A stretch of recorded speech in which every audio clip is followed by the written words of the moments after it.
Satu kata kunci dari dari konflik itu adalah incompatibility, tidak compatible. Tadi Bapak kemudian mengkonfirmasi dua pihak itu apakah pihak harus dua orang atau bagaimana begitu ya. Jadi karakteristik salah satu dimensi kepribadian, openness itu orang-orang yang mau terbuka dengan segala situasi yang berbeda.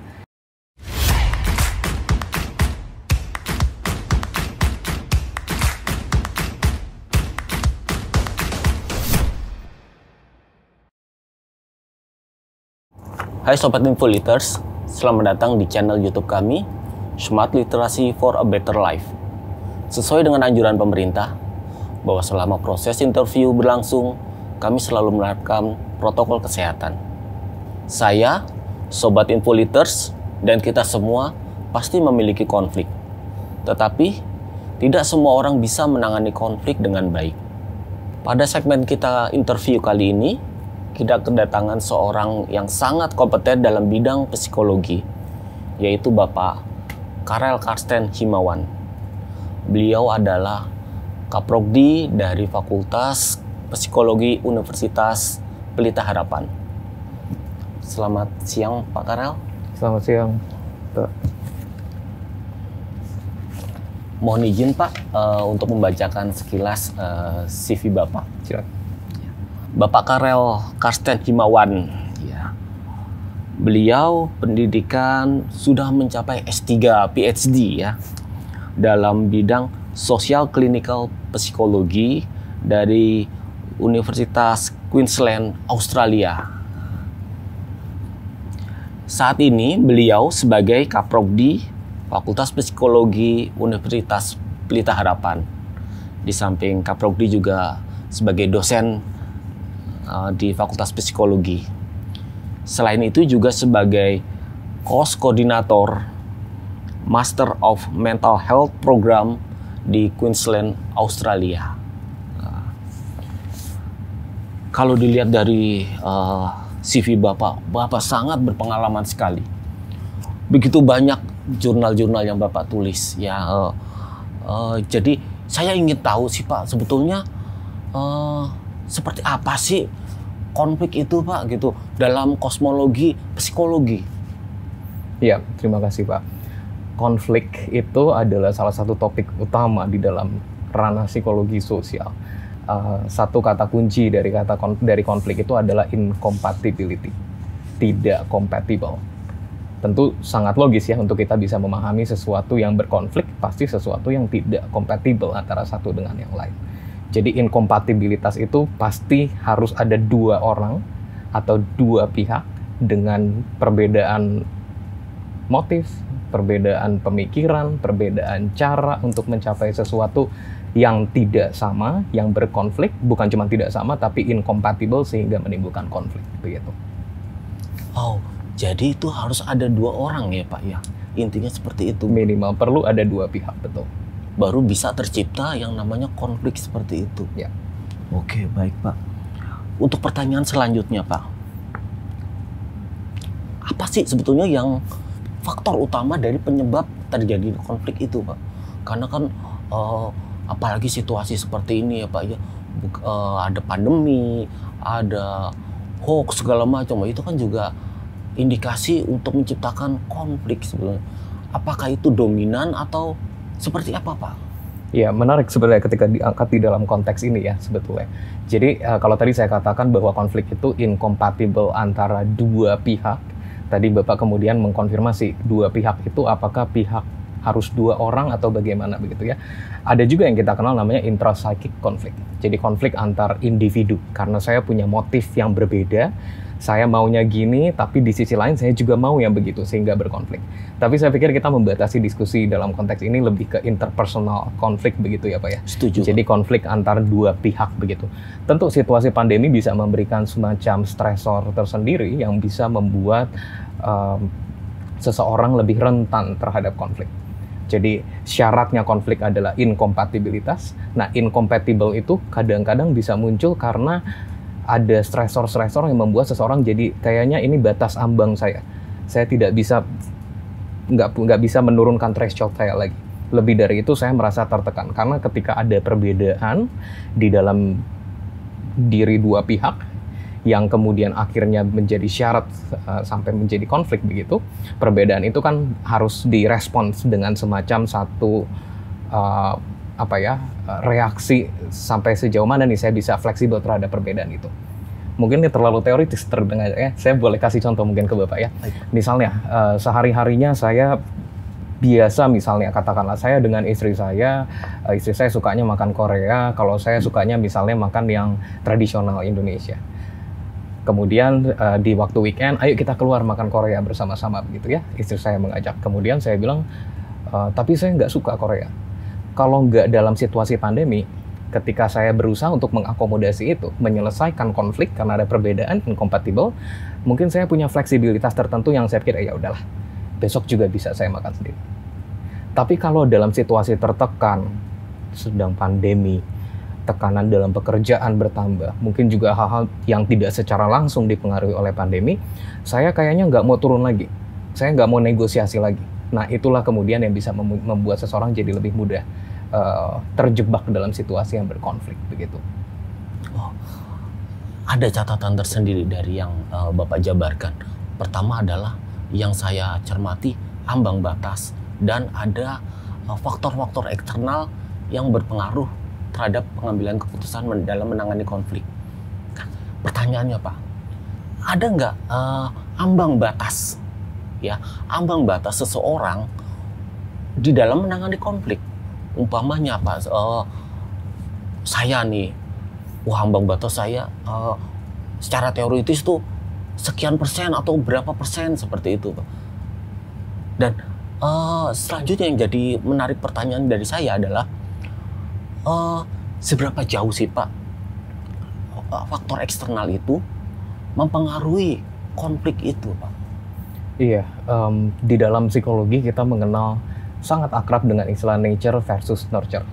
Bahwa faktor bawaan individu yang diturunkan genetika, yang akhirnya melahirkan temperamen, kepribadian tertentu di dalam diri individu, itulah yang bisa menjadi salah satu penentu terhadap ambang batas seseorang terhadap keberbedaan yang dia alami. Artinya keambang batas dalam menegosiasikan bagaimana dia mengakomodasi perbedaan itu. Tetapi tentu selain kepribadian juga ada faktor lingkungan yang mempengaruhi, yang kita sebut dengan faktor nurture. Kalau tadi kita sudah masuk dalam diskusi di dalam konteks pandemi, mungkin juga di luar pandemi, tapi ketika kita sudah kaitkan dalam konteks, maka faktor nurture yang jadi berperan begitu ya. Kalau faktor nature-nya, kepribadian, mungkin meminjam salah satu teori kepribadian yang mengatakan orang-orang yang punya openness yang tinggi. Jadi karakteristik salah satu dimensi kepribadian, openness itu orang-orang yang mau terbuka dengan segala situasi yang berbeda. Mungkin ada beberapa orang yang merespon terhadap perbedaan dengan kalau berbeda itu ancaman buat saya. Tapi ada juga beberapa orang yang berbeda itu peluang buat saya. Saya bisa menemukan sesuatu yang baru di dalam perbedaan itu. Orang-orang dengan openness yang tinggi seperti itu mungkin lebih bisa menegosiasikan perbedaan-perbedaan sehingga konfliknya jadi lebih tidak rentan muncul dibandingkan mereka yang openness-nya rendah. Itu kalau bicara dari segi kepribadian. Tapi tentu seperti yang tadi saya katakan, berinteraksi kembali dengan konteks dan faktor lingkungan begitu ya Pak. Oke. Jadi Sobat Infuliters, ternyata ambang batas dari konflik itu adalah salah satunya faktor kepribadian. Jadi interpersonal kita sendiri. Nah, Pak Karel, kalau memang dari internal kita gitu ya, karena kan berarti tiap individu beda-beda di dalam menangani maupun menyikapi konflik itu sendiri. Nah, ada nggak standar minimal gitu ya Pak untuk mengurangi dari dampak negatif dari konflik itu Pak? Karena kan memang kalau faktor kepribadian itu berbeda-beda ya Pak ya, berbeda-beda sehingga tingkat keterbukaannya. Jadi ada nggak standar minimal untuk ya mengurangilah dampak daripada konflik itu Pak? Ini menariknya karena psikologi itu masuk dalam ilmu social science yang tidak ada sesuatu yang pasti di dalamnya. Dalam arti kalau kita mau bicara, oh ya standarnya adalah 60%, itu tidak mungkin bisa diaplikasikan rata kepada semua orang. Atau dengan kata lain, saya senang setiap kali saya meriksa ujian, Terus kemudian pertanyaan esai, ada mahasiswa yang misalnya ada pertanyaan apakah ini iya atau jawabannya tidak, pasti jawaban mungkin yang benar. Jadi dalam konteks ini juga sama, kita berada di gray area. Artinya gini, bukan mau bilang bahwa apakah ada standar minimal, oh iya ada, standarnya adalah ini thresholdnya. Sangat jarang di psikologi ada kriteria yang seperti itu. Karena kita deal dengan manusia dengan segala kompleksitasnya, jadi setiap manusia kita akan katakan unik, yang kita bisa identify hanya polanya. Makanya tadi saya katakan openness yang lebih tinggi, kepribadian yang lebih tinggi, itu membuat seseorang lebih protektif misalnya terhadap konflik-konflik yang mungkin nggak terlalu perlu dalam tanda kutip begitu ya. Tapi kalau Bapak bertanya standar minimal, ada, tapi tipikal untuk setiap orang. Tidak bisa dibilang sama untuk semuanya. Jadi Sobat Influencers, tidak ada batasan minimal. Karena apa? Karena kita manusia. Manusia diciptakan Tuhan adalah unik. Beda antara pribadi dengan pribadi yang lain. Seperti itu. Jadi Pak Carol, kalau misalnya tidak ada standar minimal, apakah bisa dilatih itu Pak di dalam menangani konflik? Apakah ada dalam tanda kutip pelatihannya, atau nggak butuh pelatihan lah, itu memang udah natur dari sana, seperti itu Pak? Iya, perlu keterampilan tertentu gitu ya untuk mengatasi konflik. Dan yang menjadi ironis dan sekaligus menjadi unik, konflik itu muncul karena ada inkompatibilitas yang membuat seseorang jadi mungkin sengit gitu ya ketika berkomunikasi dengan yang lain. Dan obat dari penyelesaian konflik itu sebetulnya juga cuma satu, yaitu mengkomunikasikan konfliknya. Jadi konflik bisa muncul karena ada dua pihak yang saling berkomunikasi, mengkomunikasikan ide yang berbeda, yang incompatible, dan cara untuk penyelesaiannya sebetulnya juga adalah dengan mengkomunikasikan niat dari masing-masing. Kenapa saya mau makan Korea sih? Kenapa saya mau makan yang tradisional sih?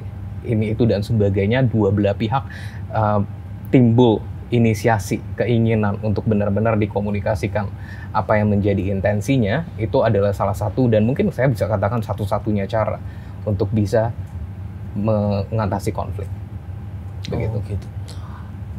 Berarti harus kita komunikasikan ya Pak ya. Seandainya Pak, kedua belah pihak itu bersikukuh gitu, ibaratnya kan suka ada, enggak pokoknya saya maunya yang nasional, tradisional, saya mau yang Korea, nah pokoknya ada kekeh gitu Pak. Kapan kita membutuhkan pihak ketiga untuk menangani konflik itu Pak? Ya, betul. Kata kuncinya tadi di komunikasi. Jalannya cuma satu, membangun komunikasi. Tapi bicara keterampilan, ada banyak caranya. Gimana caranya supaya komunikasinya lebih bisa terjalin dengan efektif sehingga konfliknya bisa diselesaikan begitu ya. Ada konflik yang bisa diselesaikan hanya dengan dua pihak yang berkonflik. Kalau contoh yang tadi, ya itu mungkin terhitung konflik sederhana lah ya. Korea sama makanan tradisional, ya udah besok kita makan yang tradisional, sekarang kita makan yang Korea. Artinya terjadi bargaining, terjadi negosiasi di sana. Itu salah satu teknik komunikasi untuk bisa menyelesaikan konflik yang tidak melibatkan pihak ketiga. Oke, jadi hanya bargaining, nego deh. Kalau gitu sekarang saya ngalah, besok kamu gantian ngalah ya, kira-kira begitu. Kalau yang tidak bisa diselesaikan dengan cara begitu, dua-duanya merasa bahwa nggak bisa, saya udah sampai pada thresholdnya, saya nggak bisa mundur lebih jauh lagi. Melibatkan pihak ketiga, itu juga bisa menjadi salah satu solusi. Bentuknya bisa pihak ketiga yang dilibatkan sebagai kami sebutnya mediator. Jadi mungkin ada orang ketiga yang kita percaya, kemudian saya ini punya masalah, yang ini maunya begini, sementara saya maunya begitu dan sebagainya. Tapi orang ketiga itu adalah orang yang punya kredibilitas sehingga kita percaya, baik saya maupun orang yang berkonflik juga percaya. Itu bisa menjadi salah satu penyelesaian. Atau orang ketiga sebagai kita sebutnya arbitrator.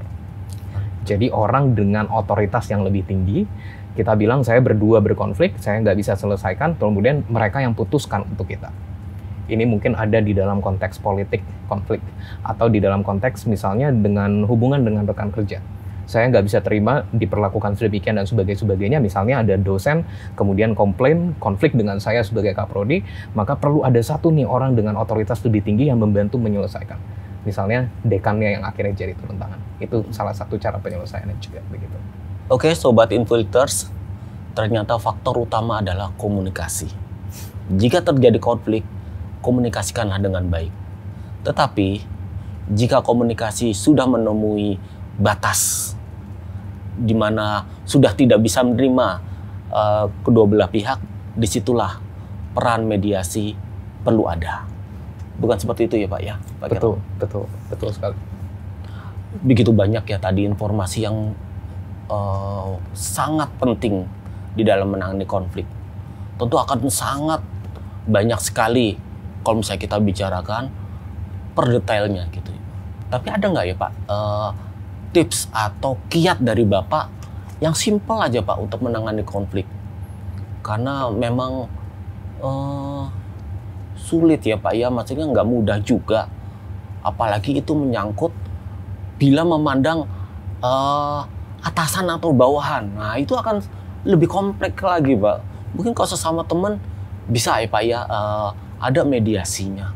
Tapi ada nggak Pak kiat-kiat tertentu di dalam menangani konflik bila itu dalam struktur formal seperti itu Pak? Iya, tadi saya izin mengklarifikasi sedikit yang Bapak sampaikan tentang pelibatan pihak ketiga. Karena saya merasa punya tanggung jawab moral untuk menyampaikan ini juga, jangan sampai nanti disalahgunakan gitu ya pernyataannya. Betul, kita perlu dalam beberapa kondisi ketika dua pihak itu berkonflik dan tidak menemukan atau menemukan jalan buntu, maka kita perlu libatkan pihak ketiga. Tapi pihak ketiga itu juga ada dalam tanda kutip syaratnya gitu ya. Nggak bisa terus kemudian ini jadi oke, karena saya nggak bisa selesaikan dengan pasangan saya, maka saya ajak atau saya tanya, saya bawa masalahnya ke orang lain yang mungkin akhirnya jadi teman dekat saya, lawan jenis, terus akhirnya malah konfliknya jadi semakin runcing, membuka masalah baru. Jadi kalau bicara tentang pihak ketiga mungkin penting juga untuk dimention bahwa pihak ketiga yang memang sama-sama disepakati oleh kedua belah pihak sebagai orang yang memang dianggap bisa atau dipercaya untuk bisa menyelesaikan konflik itu gitu. Kira-kira itu ya Pak untuk tadi yang pelibatan pihak ketiga. Kemudian pertanyaan Bapak tadi terkait dengan konflik Pak. Bagaimana kalau misalnya ada nggak sih kiat atau strategi kalau misalnya kita konflik dengan teman atau dengan atasan sekalipun atau dengan bawahan, pokoknya dalam satu struktur formal.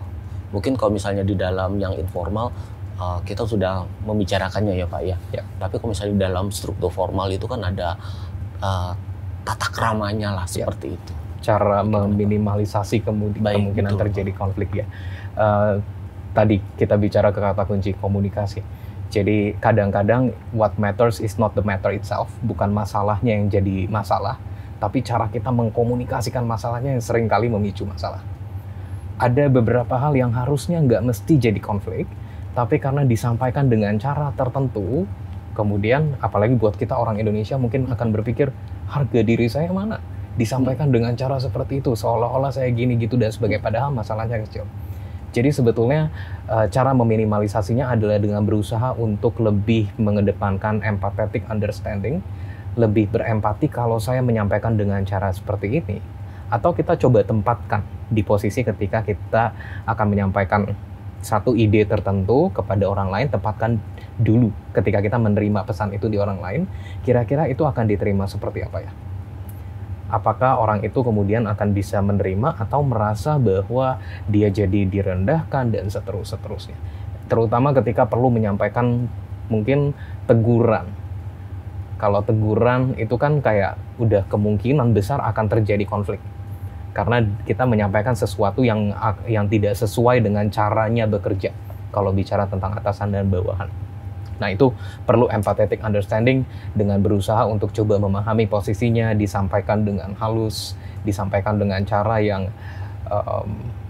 yang bisa menunjukkan apa kira-kira manfaatnya atau kaitannya kepada orang tersebut. Itu ada banyak sebetulnya tekniknya, nanti kita bisa pelajari di waktu terpisah untuk menyampaikan teknik untuk menyampaikan materi atau makna tertentu sehingga tidak menimbulkan atau tidak memicu konflik begitu. Baik, terima kasih Pak Carol. Sobat Info-Leaders, begitu banyak dan begitu asik sekali membicarakan masalah manajemen konflik ini. Ada hal yang perlu kita perhatikan. Pertama adalah komunikasi. Itu merupakan faktor utama. Entah kita berkomunikasi dengan secara formal ataupun informal, itu menjadi faktor yang utama. Faktor yang kedua, seperti yang dibilang Pak Carol, mediasi itu penting, tapi perlu ada kesepakatan. Pihak ketiga itu benar-benar orang yang netral ya, bukan salah satu pihak aja memihak seperti itu, karena justru anti klimaks, justru menyebabkan konflik itu menjadi lebih mendalam. Terima kasih Pak Carol, begitu banyak informasi yang kita dapat mengenai konflik manajemen ini. Bisa nggak Pak Carol menjelaskan sedikit seperti apa sih Fakultas Psikologi UPH ini Pak? Karena siapa tahu aja nanti ada sobat influencers yang tertarik ya, masuk ke dalam Fakultas Psikologi Universitas Pelita Harapan. Oke, terima kasih. Jadi Fakultas Psikologi Universitas Pelita Harapan berbeda dengan kebanyakan fakultas psikologi yang ada di Indonesia, termasuk juga di dunia, karena Fakultas Psikologi UPH menyajikan ilmu psikologi yang terintegritas dengan apa? Dengan nilai kepercayaan, dengan nilai iman seseorang. Jadi artinya ketika kita bicara tentang psikologi, psyche, jiwa, sulit sekali untuk memisahkan itu dengan realita keimanan seseorang, dengan apa yang kita percayai. Nah, Fakultas Psikologi UPH berusaha untuk menghadirkan itu dalam satu wadah pembelajaran yang terintegritas. Apakah itu artinya spesifik hanya untuk mereka yang berkeyakinan agama tertentu? Jawabannya tidak. Karena kita mau mengintegrasikan dengan apapun yang menjadi nilai keagamaan, sehingga kebenaran yang diungkap melalui keilmuan itu bisa direfleksikan dengan sistem nilai, dengan nilai-nilai yang dimiliki oleh individu. Dengan demikian model pembelajarannya nanti harapannya bukan cuma diketahui, tapi juga bisa dipraktikkan karena terserap dan dihayati oleh individu tersebut. Begitu. Baik info leaders semuanya sungguh menarik bukan? Dengan Fakultas Psikologi Universitas Pelita Harapan. Oh ya Pak Carol, kalau misalnya sobat ini pada tertarik, caranya seperti apa supaya bisa masuk ke Fakultas Psikologi? Menghubungi siapa atau seperti apa Pak? Saya percaya ada kontak channel yang sudah terbangun, jadi kalau nanti ada rekan-rekan, teman-teman yang tertarik untuk belajar lebih lanjut tentang atau tertarik untuk masuk belajar sebagai mahasiswa di Fakultas Psikologi UPH, tentu bisa menghubungi alamat email atau nomor telepon yang nantinya akan disajikan mungkin di layar ini begitu ya. Jadi nanti silakan bisa langsung menghubungi ke kami begitu. Baik sobat Infoliters, sangat menarik bukan? Ya, Pak Carol, terima kasih atas kesediaan Bapak di dalam interview ini, di dalam menjelaskan secara singkat bagaimana menangani konflik. Biarpun singkat tapi padat Pak. Terima kasih. Itu juga menambah wawasan kami juga. Oke sobat Infoliters, dari sebagian informasi interview yang kita dapat bahwa komunikasi itu merupakan faktor utama. Komunikasi secara empati dengan siapa saja itu merupakan kunci di dalam menangani konflik atau menghindarkan konflik. Apapun yang kita komunikasikan itu sangat penting bagaimana cara kita membawakan pesan itu. Yang semestinya bukan pesan itu bukan merupakan sumber konflik, tetapi bagaimana cara kita di dalam mengkomunikasikan pesan itu. Itu yang paling utama. Oke sobat Infoliters, sampai jumpa di channel YouTube kami Smart Literasi for a Better Life. Salam literasi. Untuk informasi mengenai topik hari ini, ada 7 sumber tercetak yang terdapat di gedung perpustakaan, serta sumber-sumber online seperti e-book dan e-journal yang bisa diakses di library.uph.edu. Ada lebih dari 5.000 e-book dan lebih dari 88.000 e-journal tentang topik hari ini. Terima kasih sudah menyaksikan bincang-bincang hari ini. Selain informasi yang Infoliters saksikan tadi, Infoliters juga dapat melihat sumber-sumber referensi lainnya yang bisa diakses di Perpustakaan Johannes Kuntoro. Silakan kunjungi website kami di library.uph.edu.